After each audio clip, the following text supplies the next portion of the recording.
नवाचार और design thinking television series के आज के एपिसोड में आप सभी दर्शकों का स्वागत है। पिछला एपिसोड आईपीआर पर केंद्रित था और आज का हमारा एपिसोड डिफाइन स्ट्रेटेजीज पर आधारित है। और आज हमारे बीच चर्चा के लिए दो छात्र राजीव गांधी नवोदय विद्यालय से कुमारी समृद्धि कक्षा 11, सागर कक्षा 12 मौजूद हैं और साथ ही साथ हमारे साथ विशेषज्ञ के तौर पर प्रदीप नेगी सर, जो इकोनॉमिक्स लेक्चरर बीएचईएल हरिद्वार हैं और साथ ही नेशनल अवार्डी टीचर हैं। साथ में मैं doctor Ashok Kumar Badoni, lecturer biology, JSC Manjakot Chauras, Tehri Garhwal. Session को सुचारू रूप से जारी रखूंगा। तो नेगी सर, मैं आपसे जानना चाहूंगा आज के सेशन की जो विशेषता है वो क्या है? तो धन्यवाद बडोनी जी। जैसा आप जानते हैं कि जो आज का हमारा सेशन है वो इस पे आधारित है कि हमारे देश में 10 लाख से अधिक जो हमारे छात्र हैं वो प्रत्येक वर्ष इंस्पायर अवार्ड में प्रतिभाग करते हैं, अपने प्रोजेक्ट सबमिट करते हैं। लेकिन आप जानते हैं क्या, उनमें से केवल 5 से 10% ही जो हमारे नवाचार होते हैं वो सक्सेसफुल हो पाते हैं। उसका कारण ये है कि जो डिजाइन थिंकिंग जो प्रक्रिया है, जो ग्रास रूट लेवल पर जो समस्याएं होती हैं उसका वो सही ढंग से अवलोकन नहीं कर पाते। तो आज हम उसी बात पे यहाँ पर विस्तार से चर्चा करेंगे कि ग्रास रूट आखिर है क्या, कैसे हम उसको मतलब समझे, प्रक्रिया को, समस्या को, कि उसका निदान हम इस प्रकार निकाले कि उससे मतलब जो भी समस्या है वो जड़ से समाप्त हो। ठीक है, तो उसका आज हम यहाँ पे विस्तार से विश्लेषण करेंगे। जैसे आप यहाँ पे एक इमेज देख रहे हैं, यहाँ पर आपका दृष्टिकोण क्या है, ये बहुत ही इंपॉर्टेंट चीज है कि हम जब कोई प्रोजेक्ट्स बनाते हैं या कोई समस्या का समाधान ढूंढते हैं तो हमारा सबसे पहले उसमें दृष्टिकोण क्या होना चाहिए। तो इसमें जैसे यहाँ पे दे रखा है, इनोवेटर्स दे रखा है, प्रॉब्लम सॉल्विंग दे रखा है, लर्नर दे रखा है, निर्णायक दे रखा है, जजर्स दे रखा है। तो मैं एक उदाहरण से आपको इसमें थोड़ा सा समझाता हूँ कि सपोज जैसे आप देख चलते हैं रोड पे, तो वहां पे क्या होता है कि कहीं पे मेन होल होता है, छोड़ दिया जाता है, कभी कभी सीवर लाइन ओपन हो जाती है। तो कोई एक आदमी वहां से जा रहा था और वो उस गड्ढे में गिर गया। अब जब उस गड्ढे में गिर गया तो वो बाहर निकला, उसने उस समस्या को नहीं समझा कि गड्ढा का ढक्कन क्यों खुला हुआ है और ये क्यों ओपन हो रखा। उसने सीधा दो शब्द बोलने शुरू कर दिए कि सरकार ऐसी है, नगर पालिका ऐसी है जो गड्ढे मतलब यहाँ सीवर लाइन में ओपन छोड़ देती है और इससे कोई भी दुर्घटना हो सकती है। लेकिन उसने ये समझने की कोशिश नहीं करी कि क्यों ना मैं ही इसको ढक दूं या कुछ इस प्रकार करूं कि दूसरा ना गिर जाए। इसी प्रकार एक दूसरा व्यक्ति आता है, वो आता है, वो भी उस समस्या को देखता है, वो वहां पे वो भी गिर जाता है उसमें। लेकिन वो जब बाहर निकलता है तो वो ये सोचता है कि अगर क्या पता कोई और इसमें ना गिर जाए, तो वो क्या करता है, उसको उस ढक्कन जो बाहर निकला हुआ था उसको ढक देता है। तो यहीं पे दृष्टिकोण में अंतर आ जाता है कि जो इस प्रकार का दृष्टिकोण, जो पहले वाला व्यक्ति का जो दृष्टिकोण था वो हम बोलेंगे कि एक विद्यार्थी या लर्नर का था, या हम बोलेंगे जैसे कोई निर्णायक या जजर था जिसने बना तो दिया, वो केवल जज करते हैं, वो ये बोल देते हैं कि हाँ भाई ये समस्या है और इसको नगर पालिका को बोल देते हैं कि इसको सॉल्व करो, इसको ये करो। लेकिन जो प्रॉब्लम सॉल्वर है या समस्या का जो समाधान करता है, जो दूसरा वाला व्यक्ति था, उसने समस्या को समझा कि ढक्कन ओपन है, कोई भी इसमें गिर सकता है, तो उसने उस ढक्कन को ढक दिया। उससे क्या हुआ कि अब कोई व्यक्ति अगर वहां से जाएगा तो कम से कम वो गिरेगा नहीं। तो ये हमारा दृष्टिकोण है कि हम किसी भी समस्या को कितनी गहराई से समझ सकते हैं। ठीक है ना सर? इसी संदर्भ में समृद्धि, मैं आपसे प्रश्न करना चाहूंगा कि आपने कभी कोई प्रोजेक्ट बनाया होगा, तो जो उसके लिए आपने कोई समस्या बनाई है, क्या उस समस्या को कभी आपने जो है डिफाइन किया है? हाँ जी, मैंने अपने प्रोजेक्ट में पहले इस पर ध्यान दिया कि मेरा जो प्रोजेक्ट है वो क्यों काम नहीं कर रहा है। फिर इसको बदल कर मैंने ये सोचना शुरू कर दिया कि हम ऐसा क्या करें अपने प्रोजेक्ट के साथ कि वो ज़्यादा से ज़्यादा लोगों को बेनिफिशियल हो, ज़्यादा से ज़्यादा लोगों तक पहुँचे। और जब मैंने ये चीज़ बदली तो मुझे ये पता चला कि मेरे को बहुत सारे नए-नए तरीके देखने को मिले। बहुत बढ़िया। इसी क्रम को मैं आगे जारी रखते हुए सागर से पूछता हूँ कि उनके सामने भी कई समस्याएं आई होंगी, और उन समस्याओं को देखते हुए जब वो प्रोजेक्ट डिजाइन कर रहे थे तो उस समय उनका दृष्टिकोण में कोई परिवर्तन हुआ क्या? जी सर, पहले मैं सोच रहा था कि हम कक्षा में शोरगुल कैसे कम कर सकते हैं, लेकिन मैंने इसे बदल कर ये वो करा कि हम कक्षा में शांतिपूर्ण वातावरण कैसे बनाए कर दिया। आगे हम फिर समस्या को आगे सॉल्व करते हैं, और एक स्लाइड के रूप में हम इस समस्या को और विश्लेषण करेंगे। जैसे आपने देखा कि समस्याएं क्या होती है और उसको कैसे हम रूपांतरित कर सकते हैं। तो यहाँ पे आप देख रहे हैं कि ट्रू ब्रॉड, सबसे पहले हम ज्यादा कोई समस्या को सॉल्व करने से पहले हम उसको एक ब्रॉड नेचर, मतलब पूरे दृष्टिकोण बड़ा करके हम उसको देखते हैं। जैसे एक उदाहरण यहाँ पे दिया हुआ है कि सपोज कोई वेबसाइट डिजाइन कर रहे हैं किसानों के लिए, एक उदाहरण है। तो हम पहले क्या करेंगे, हम सोचेंगे कि वेबसाइट हम किस प्रकार बनाएं। ठीक है, सबसे पहले तो हमारा ये एक टारगेट है कि हम वेबसाइट कैसे बनाएं। टू नैरो में हम फिर उसको थोड़ा कम करेंगे और ये सोचेंगे कि हमारी जो वेबसाइट बनेगी तो उसमें हम कैसे उसको आकर्षक बनाएं, उसमें कौन से विजुअल डालें, कौन सा एलिमेंट्स होता है वो डालें, ताकि लोग उसको ज्यादा देखें उस वेबसाइट से और कुछ सीखें। उसके बाद लास्ट में जब हम प्रोसेस करते हैं उसको और कम करते हुए, तो लास्ट में हम ये देखते हैं कि हमारी जो वेबसाइट है वो टारगेट ग्रुप्स क्या है उसका, मतलब हम किसके लिए बना रहे हैं, वो हमारा लक्ष्य होना चाहिए। और इस प्रकार की वेबसाइट बनाए जो अपीलिंग हो, कस्टमर को फायदा दे। उस वेबसाइट के माध्यम से वो अपनी जो भी प्रॉब्लम्स होती हैं उसको सॉल्व करे, खासकर किसानों के लिए। उसमें वेबसाइट में किसानों से संबंधित, भूमि से संबंधित जानकारी हो, फसल की जानकारी हो, रसायन और जो आप खाद वाद की जानकारी हो, साथ में मार्केट में क्या रेट चल रहा है, इस प्रकार की सारी जानकारी होंगी तो किसानों को उससे बहुत ज्यादा लाभ होगा।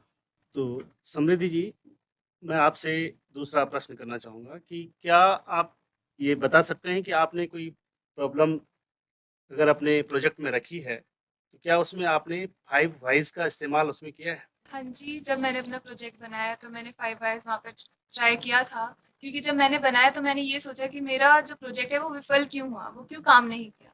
तो जब 5 बार व्हाय पूछने के बाद मुझे पता चला कि क्या हमारा जो उसमें निकला है, तो मुझे पता चला कि हमने जो डाटा था, डाटा को अच्छे से चेक नहीं किया, तो जिसकी वजह से हमारा वो विफल हो रहा था बार-बार। पर उसके बाद हमारा फिर वो काम करने लग गया। बहुत बढ़िया। आपने जो टेक्निक यूज़ करी है, शायद आपको पता नहीं है कि वर्ल्ड क्लास टेक्निक आपने उसमें इस्तेमाल करी है। 5 व्हाइस वर्ल्ड क्लास टेक्निक है। सागर से इसी पर्सन को दोबारा पूछूंगा कि सागर, आपने भी 5 वाइज की टेक्निक यूज करी होगी अपने प्रोजेक्ट कार्य में, और आपको उससे कुछ चौंकाने वाले निष्कर्ष प्राप्त हुए? जी हाँ, मुझे 5 वेज़ के बारे में पता है। जब मैं अपने प्रोजेक्ट पे काम कर रहा था तो मुझे यह पता चला कि कक्षा में शोरगुल क्यों हो रहा है। तो इसका मुख्य कारण यह था कि कक्षा में छात्रों को उनका नया टाइम टेबल अपडेट नहीं था। जैसे 5 वेज़ में हमें पता चला कि कक्षा में नया टाइम टेबल शेड्यूल पता ना होने के कारण वे अपने सब्जेक्ट की किताबें नहीं लेके आ रखे थे, जिस कारण वो एक दूसरे के साथ बैठ के बातें कर रहे थे और डिस्टर्बेंस क्रिएट कर रहे थे। और दूसरे 5 वेज़ में हमें पता चला कि उनका टाइम टेबल शेड्यूल पता ना होने के कारण वे कक्षा से बाहर घूम रहे थे, एक दूसरे से साथ बातें कर रहे थे, जिस वजह से क्लास डिस्टर्ब हो रही थी और शोरगुल हो रहा था। बहुत बढ़िया। आपने जो टेक्निक यूज़ करी है वो वर्ल्ड क्लास टेक्निक है 5 व्हाइस की, और अब हम उसको आपके सामने बताएँगे कि किस तरह से 5 व्हाइस का हम इस्तेमाल करें। तो एक समस्या थी कि कोई पाइपलाइन थी, उसमें कोई पाइप लीकेज हो रहा था। तो उसको 5 व्हाइस में अगर आप देखें कि कैसे हम समस्या को रूट लेवल तक जो है उसको पहुँचे हम, कैसे पहुँचे? तो पहली बात थी कि पहले वो पाइप चेक ही नहीं किया गया कि वो प्रेशर सहन कर सकता है या नहीं कर सकता है, तो ये समस्या पहली थी। दूसरा वाई अगर हम देखें, तो जिस पर्टिकुलर एरिया में वो लीकेज कर रहा था, वहाँ पर जो है ये देखा ही नहीं गया कि वो उस प्रेशर को झेल सकता है या नहीं झेल सकता है। अगर ये चेक किया होता, तो शायद समस्या नहीं आती। तीसरी बात, तीसरा जो वाई है कि 2 हफ्ते पहले उसको चेंज किया गया था उस पाइप, लेकिन ये नहीं देखा गया था कि ये प्रेशर, वाटर प्रेशर को सहन कर सकता है या नहीं कर सकता है। और चौथा वाई अगर हम देखें कि जो स्टैंडर्ड चेकिंग प्रोसेस थी उसको फॉलो नहीं किया गया था। अगर ये स्टैंडर्ड चेकिंग प्रोसेस फॉलो की जाती तो शायद पाइप लीकेज नहीं करता। और पांचवा भाई अगर हम देखें कि पूरी सिचुएशन क्यों क्रिएट हुई, क्योंकि जिस आदमी ने वो पाइप चेंज करा था उसको उसके स्टैंडर्ड पता ही नहीं था कि इसमें एक चेकिंग स्टैंडर्ड भी होता है पाइप का। अगर उन प्रोसेस को उसका पता होता, उसको प्रोसेस ही पता नहीं थी। जब प्रोसेस ही पता नहीं थी तो पाइप जो है सही ढंग से काम नहीं कर पाया और वो लीकेज रह गया उसमें। तो आप देख सकते हैं कि 5 वाइज का कितना बड़ा महत्व है, किस तरह से हम अपनी समस्या को उसके रूट लेवल तक जा करके ढूंढे उसको कि इस समस्या क्यों पैदा हुई। तो मैं समझता हूँ कि 5 वाइज जो है एक बहुत अच्छी टेक्निक है जिसको हमें अपनी समस्या में फॉलो करना चाहिए। अब मैं अगला प्रश्न समृद्धि से करना चाहूंगा कि क्या आपने कभी अपनी समस्याओं को सीमित करके देखा है? हाँ जी, जब मैंने अपना प्रोजेक्ट बनाया था तो मेरे साथ ऐसा हुआ कि मैंने पहले बहुत सारे मुद्दे लिए। पर जब मैं बहुत सारे मुद्दे ले रही थी तो ये हो रहा था कि एक मुद्दा लेने के बाद दूसरे पे ज़्यादा अच्छे से काम नहीं कर पा रही थी। फिर मैंने सोचा कि जो सबसे मेन प्रॉब्लम है, क्यों ना उसी को पकड़े और उसी को थोड़ा अच्छे से सबके सामने रखे और उसी पे काम करें। तो इससे बहुत मदद मिली मुझे। बहुत बढ़िया। बहुत ही अच्छा आंसर दिया है। अब मैं सागर से भी एक प्रश्न पूछता हूँ कि क्या आपने एक ही मुद्दे पर ध्यान केंद्रित किया है, और इससे क्या आपका जो प्रोजेक्ट था, स्कूल प्रोजेक्ट जो आपने बनाया, उस पे ध्यान केंद्रित करने में आपको कुछ मदद मिली? जी सर, मैंने अपने प्रोजेक्ट पे ध्यान केंद्रित किया। इससे मुझे यह मदद मिली कि जैसे कि कक्षा में शोरगुल कम करने के लिए मैंने एक मतलब अपने इसमें सोचा कि क्यों ना हम कक्षा शुरू होने से पहले 5 मिनट का मेडिटेशन कार्यक्रम करें, जिससे कि कक्षा में शोरगुल में कमी आएगी और अनुशासन में वृद्धि होगी। तो ये मैंने इसमें ध्यान केंद्रित करा और एक अपना पॉइंट ऑफ व्यू रखा उसमें। सागर, आपने आंसर बहुत अच्छा दिया, बहुत अच्छा आपका आइडिया था, और ये आइडिया हर एक स्कूल में इम्प्लीमेंट होना चाहिए मेरे हिसाब से, क्योंकि मेडिएशन से क्या होता है कि ध्यान हमारा भटकता नहीं है, एक जगह हम अपने ध्यान को केंद्रित कर सकते हैं, और इससे क्या होगा कि हमारा पढ़ाई में भी ध्यान लगेगा, और हम शोरगुल करने की बजाय अगर मेडिटेशन करेंगे, अगर हम दोबारा क्लास में मेडिटेशन करेंगे या असेंबली में भी हम 5 मिनट का ये वाला प्रोग्राम चलाएंगे, तो इससे बच्चों को बहुत ज्यादा लाभ होगा ध्यान केंद्रित करने में। हाँ, तो अब हम आगे जो हमारी नेक्स्ट स्लाइड है, हम उसमें चर्चा करते हैं कि जो हमारा जो प्रोजेक्ट्स है वो हमारा ज्यादा विस्तृत ना होकर जो उसकी मुख्य समस्या होती है वहां पे केंद्रित रहे। तो जैसे मैं एक उदाहरण देना चाहता हूँ कि हमारे यहाँ जैसे किसानों की समस्या है, तो कई प्रकार की समस्याएं किसानों के साथ कि उनका ओवर प्रोडक्शन हो जाता है, तो उनके पास गोदाम नहीं रहते, उनके पास कीमतों के बारे में पता नहीं होता कि मार्केट में कौन सी कीमतें इस समय प्रचलित हैं, बिचौलियों की समस्या रहती है, सिंचाई की समस्या रहती है, वेदर की समस्या रहती है कि कब कौन सा किस प्रकार का वेदर आ जाए और उनकी ये जितनी भी उपज है वो नष्ट हो जाए। तो बहुत सारी समस्या है, लेकिन हम एक समस्या को लेके प्रोजेक्ट बना सकते हैं या उसका समाधान निकाल सकते हैं। जैसे हमने स्लाइड में आप देख रहे हैं, जैसे कि किसानों के लिए सबसे बड़ी समस्या होती है गोदाम की। जो गोडाउन होता है इनका, मतलब जहाँ पर ये अनाज रखते हैं, तो वो क्या होता है, अधिकतर किसानों से बहुत दूर होते हैं, 10 किलोमीटर 20 किलोमीटर अनाज मंडी में जाकर गोदाम होते हैं। तो वहां तक किसान अगर अपना अनाज ले जाते हैं तो उनका लेबर कॉस्ट बढ़ जाता है, यातायात के साधन नहीं होते हैं, बहुत गांव में आसपास रोडें खराब होती है। तो उससे क्या होता है कि वहां तक अनाज पहुंचा तो देते हो, लेकिन कहीं पर बहुत जगह पर अनाज जो गोदाम होते हैं वहां पर भी समस्याएं रहती हैं। चार्जेस बहुत ज्यादा होते हैं, कहीं ओपन होते हैं जहाँ पे शटर की सुविधा नहीं होती, काफी सारा अनाज वेस्ट हो जाता है, जानवर चूहे आदि भी अनाज खा जाते हैं। तो इस समस्या का सबसे बेस्ट समाधान ये है कि क्यों ना गांव स्तर पे ही गोदाम का निर्माण किया जाए, ताकि जिससे किसानों को दूर ना जाना पड़े और कम से कम खर्च में नजदीकी गोदाम में अपना अनाज वो सुरक्षित रख सकते हैं। तो इस प्रकार आप सीखेंगे कि समस्याओं को हम विस्तृत ना रखकर उसको एक केंद्रीकृत रखें और उसका जो बेस्ट से बेस्ट सोल्यूशन हो ग्रास रूट लेवल पे उसको निकालने की कोशिश करें। तो अगला प्रश्न मैं समृद्धि से करना चाहूँगा। समृद्धि, जब आप प्रोजेक्ट निर्माण करती हैं, तो क्या आपने कभी महसूस किया कि पहले आप किस समस्या को हल करना पसंद करेंगे? हाँ जी, ऐसा मैंने बहुत बार सोचा। तो जब मैं प्रोजेक्ट बना रही थी तो पहले मैंने लिस्ट तैयार की कि क्या-क्या प्रॉब्लम वहाँ पर होगी। और फिर मैंने उन लिस्ट में से उन चीज़ों को सेलेक्ट किया जो कि सारे लोगों को ज़्यादा मतलब बेनिफिशियल हो। और इससे मतलब जब मैंने चयन किया इन प्रॉब्लम्स का कि कौन-सा हमको देखना चाहिए, तो इससे मतलब ये पता चला कि जो प्रोजेक्ट है ये और ज़्यादा प्रभावशाली बनेगा। तो इन्हीं चीज़ों पे मैंने ज़्यादा ध्यान दिया। तो सर, आप भी हाँ, अब सागर जी सागर से पूछूंगा कि जब आपने कोई प्रोजेक्ट बनाते हैं तो उसमें जो सबसे महत्वपूर्ण समस्या होती है उसका चयन आप कैसे करते हैं?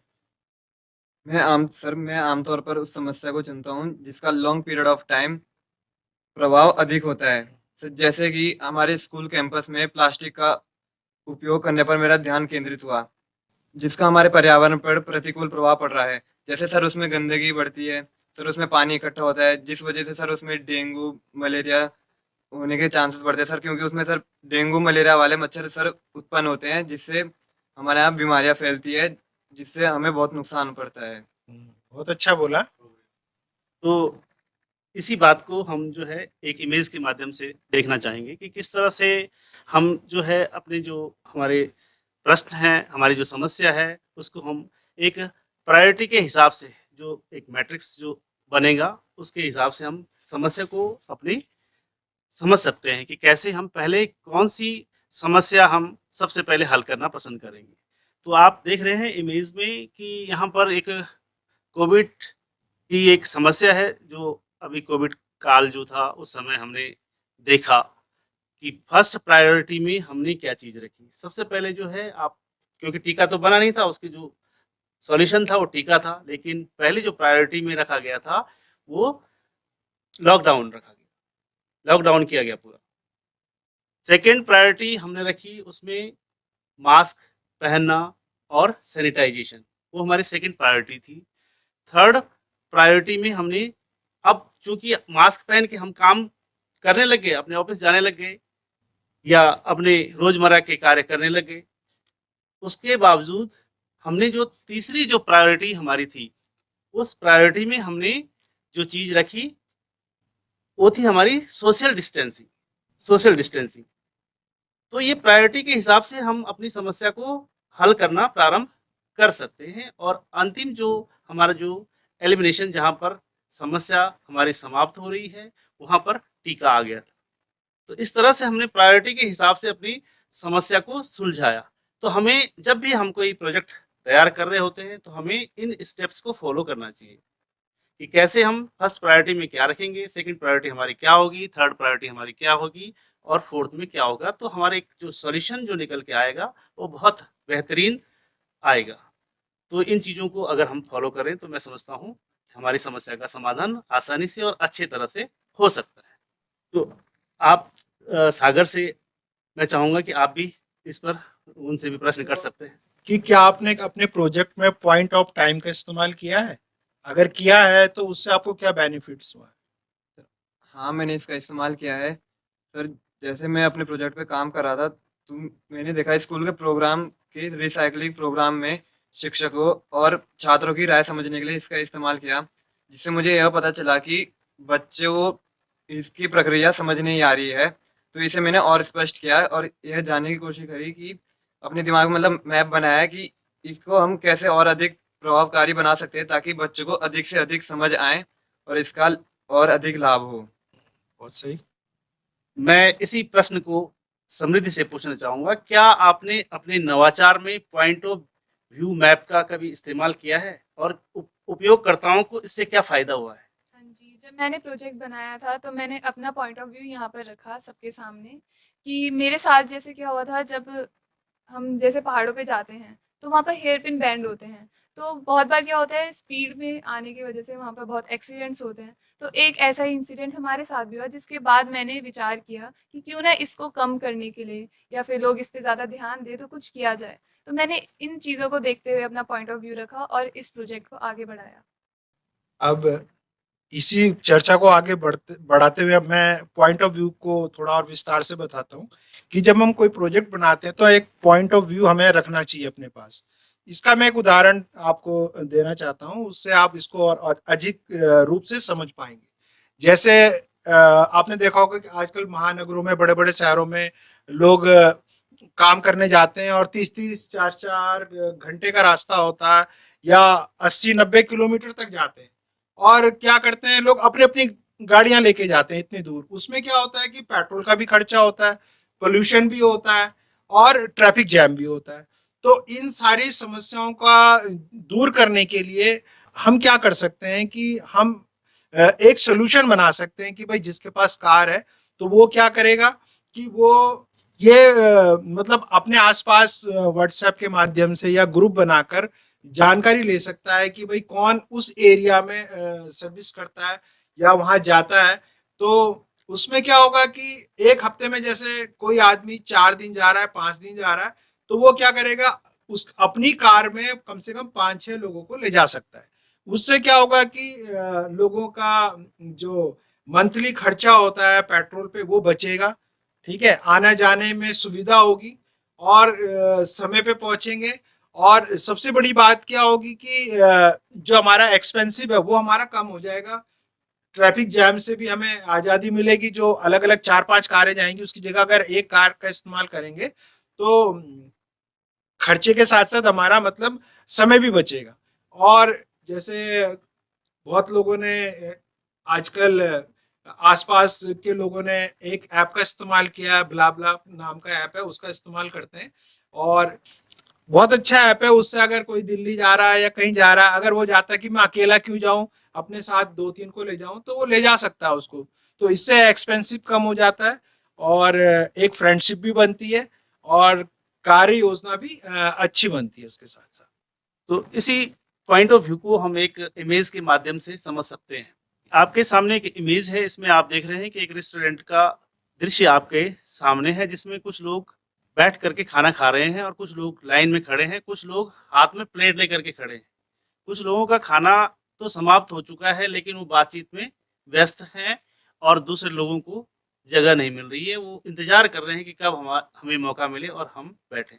तो इस समस्या का अगर पॉइंट ऑफ व्यू अगर हम देखें तो ये आपने देखा जो यूजर हैं वो कौन है, जो लोग जो है कैफेटेरिया को यूज कर रहे हैं। उनकी आवश्यकता क्या है कि वो जो कैफेटेरिया एक्सपीरियंस है, क्योंकि उनके लिए अच्छा नहीं था, क्योंकि वहां पर भीड़ बहुत ज्यादा थी, तो उसको कैसे वो चाहते हैं कि कैसे इस समस्या को हल किया जाए। तो इसके लिए जो है कि जितनी भी भीड़ कैफेटेरिया में लगी है वहां पर चूंकि लिमिटेड लोगों को बैठने की जगह है, तो अगर इसको हम समस्या के लिए ऐप बना दें, ऐप के माध्यम से हम इस समस्या का समाधान कर सकते हैं कि हमारे पास एक ऐसा ऐप हो जिसमें कैफेटेरिया में जो लोग खाना खाने जाते हैं वो अपने को रजिस्टर कर दें और वो समय अपनी डाल। पूरी डिटेल उनके पास है कि टाइम डाल दिया उन्होंने, किस समय वो उपलब्ध होंगे, तो उनके फोन में एक मैसेज आ जाए कि भाई आपके लिए जो है इस समय उपयुक्त समय है, आप कैफेटेरिया में आ जाइए।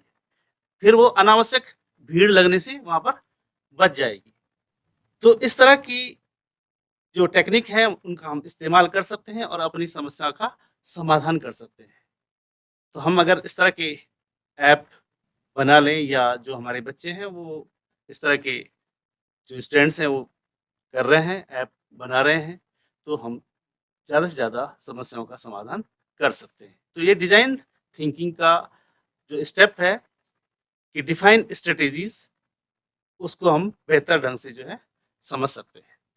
तो अभी हमने जितनी भी डिफाइन स्ट्रेटेजीज पर चर्चा करी है, अगर इस सारी जो चर्चा का जो निचोड़ है वो ये है कि हमारे सामने बहुत सारी समस्याएं हमारे जीवन में भी आती हैं और मैं दर्शकों से भी कहना चाहूँगा इस बात को कि आप भी डिज़ाइन थिंकिंग के इन स्टेप्स को अपने डेली लाइफ में फॉलो कर सकते हैं। आप हर जगह देखें कि आपकी जो समस्या है, हम पहले समस्या के रूट में जाएं कि समस्या क्यों पैदा हुई है और इन स्टेप्स को फॉलो करते हुए अगर हम अपनी समस्या का समाधान करते हैं तो हमारी समस्या आसानी से हल हो सकती है। तो मैं चाहूँगा कि डिज़ाइन थिंकिंग के इन स्टेप्स को अपने डेली लाइफ में, अपनी समस्याओं को हल करने में आप ज़रूर इस्तेमाल करें। धन्यवाद।